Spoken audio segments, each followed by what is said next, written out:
Ready for the next one. Okay, whenever you are ready. Okay. Good afternoon, everybody. We team is team 1. We are going to tell you about the Prins Heerlijk. So this is an amazing story, so be prepared. And first thing, we should get familiar with our team. We have 5 team members, and we have the 3 Dutch students, which is very great because they help us to translate some Dutch stuff. And I would just like to thank 3 of guys, Annie, Yodi, and Laura. So you can see our team members from the pictures, all pretty. And now we are talking about our contact. We have the next sections, so we're going to tell you all about them one by one. So first part I will present, and next part will be Annie. And I will start it with introduction. So Prins Heerlijk is founded in 2008 with the 3 full-time teachers, and at that time they only have the 8 special students. I call it special because they have the learning disabled. They have trouble of learning. But I have to tell you that they don't have to be physically disabled or mentally disabled. They just have some troubles of the learning. So they cannot go to the normal school to catch up other regular students, and they cannot get normal education. So they need very special guidance to help them to find a job in the future or help them to live independently. So the Prins Heerlijk and provided some special guidance on them, and the main purpose of this project is training. And train them to find the motivation and encourage, and to help them to live independently, and they want to find a job in the future, obviously, and all this project to help them with that. And they went very well. You can see the development now is 117 students here, and they have the lunchroom and the cafe and shop and care institution, and the villa is pretty huge right now. And let's move to one member from our special group. That is one student, and he wanted to be a waiter in the future, but he is has some trouble of the learning, but he is a very great person. He is social, spontaneous, and caring. So he needed a special guidance on his life to help his dream to come true, right? So we should notice that there must be millions of the students like this have some trouble of learning, and they want to find a brighter life, or they want to work, and they want to put their own efforts in their own life in the future. So they really self-motivated and really ambitious, but they just have that trouble, so they really need the help. And now the Prins Heerlijk availability is offering this special guidance on them, and they will be fine.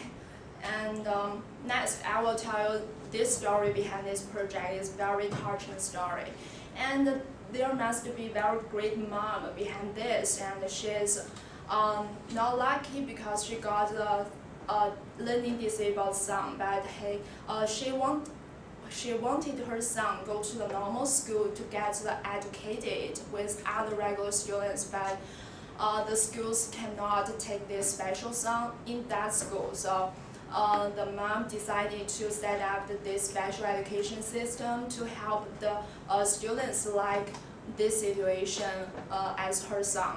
So she set up this special education system. They have the various vocational education programs, and if the students get good grades, they can get MBO diploma in the end. So that is pretty good. And you can see there's another big red heart in the end is social investment, because this touching story touched other people from the society, like government and other investors, and they want to they are willing to offer something to help this project to growing. So they want to offer the money or invest on that, or they offer some volunteer work on that. So there is the two red kind hearts in this project, which is very important. And the way I think is very great circle of this because the mom started this project and with other extra help from the society help these special group students, and they will work for their own future, and they returns to the society with their own work. So this is also good for society for the future, and they also can get their own future. So that is the whole society and the personal life together. So I think it's very pretty great. So let's say the project gives the learning disabled young people with the fair chance to get the future job and the future life. And now we're curious about the Prins Heerlijk offerings. So you can see from this slide is healthcare, assisted living, and caring industries. And you can see the villa, and we can imagine that it's a pretty great location and can host weddings and meetings, etc. And there is the cafe, lunchroom, and whatever. They just provide a great homemade meal and great atmosphere, and you can enjoy yourself there, enjoy the meal, and read your newspaper there is perfect. So that's the section.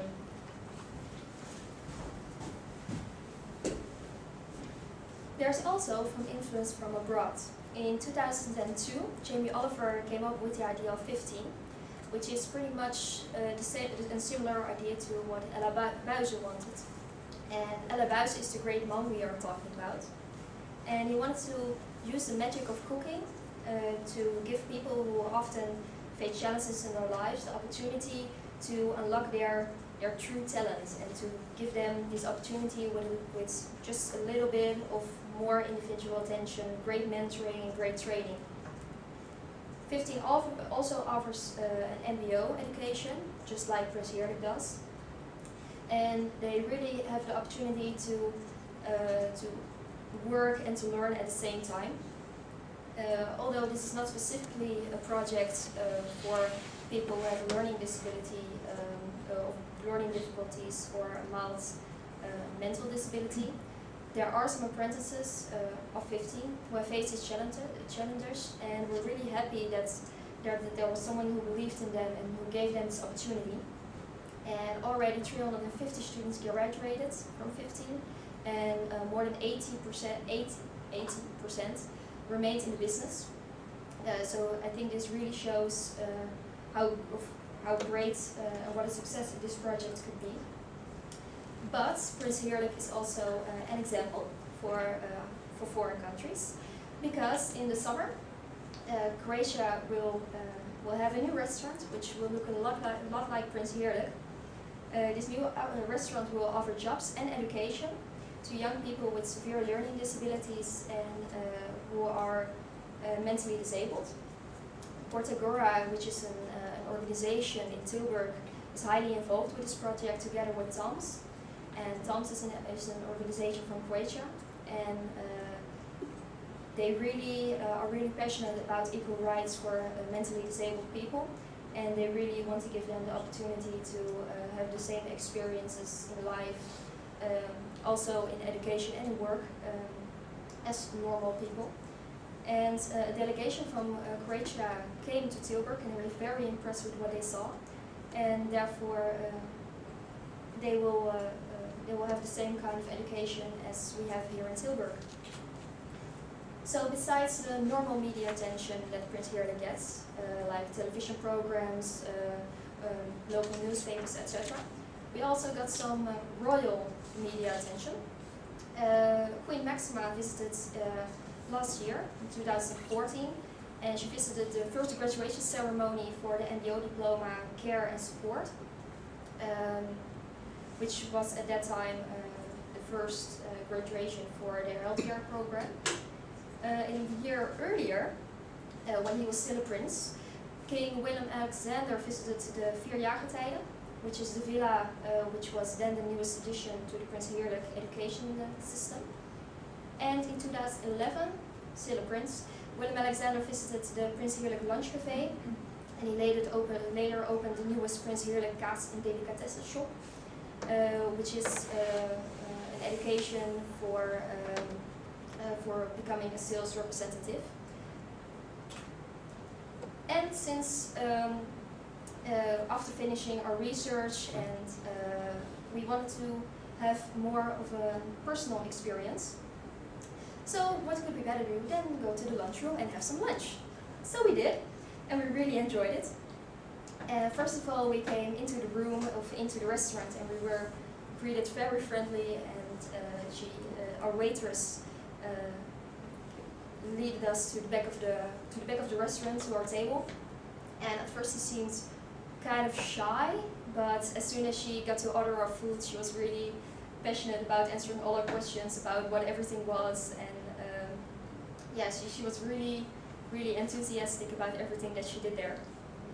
There were some little bit of problems with one of the dishes, but the waitress,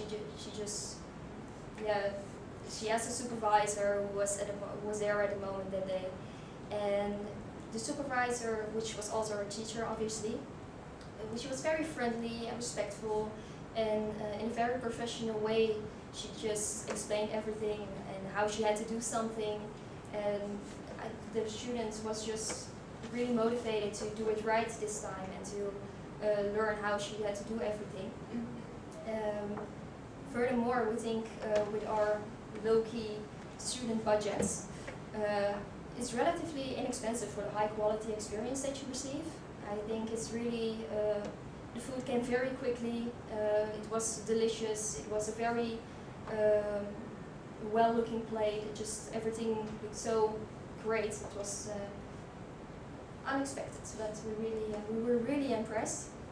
And we think with seeing this ourselves, this high-quality program, it's great to see the students are still learning and they still are so enthusiastic and motivated to complete their study. Yes. And we have some quotes by customers, which we totally agree on. Prins Heerlijk, perfect initiative in Tilburg, a very good homemade quality, which we sell for ourselves. And the waiters are good and kind, very motivated, as I said, and definitely recommendable. We recommended it to our fellow students, and a couple of them also went, and they were very enthusiastic themselves. So that's really great. So in our conclusion, we really think it's a great alternative to get young people with disability involved in the labor market.